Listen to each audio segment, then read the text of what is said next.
নগরের বিভিন্ন খাল নালা পরিষ্কার করার জন্য 12 থেকে 1300 কোটি টাকা বরাদ্দ দেওয়া হয়েছে গত বছর, এবং এই মাসেও আবার আমরা আশঙ্কা করছি এই শহরের অর্ধেকের বেশি মানুষ জলমগ্ন হবে।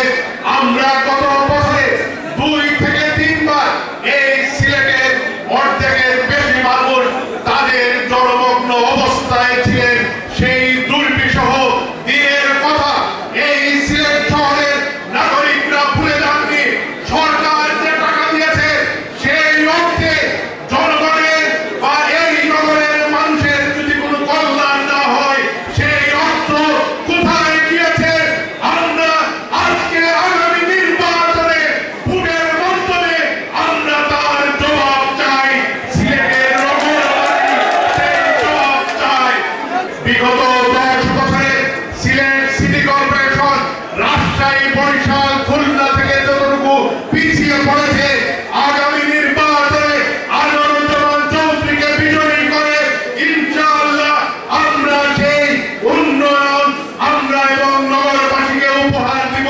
নগরবাসীকে একটি পরিকল্পিত এবং ভবিষ্যতের নাগরিকদের জন্য নাগরিক সুবিধা সম্বলিত একটি সিটি কর্পোরেশন আমরা ইনশাআল্লাহ বিনির্মাণ করব।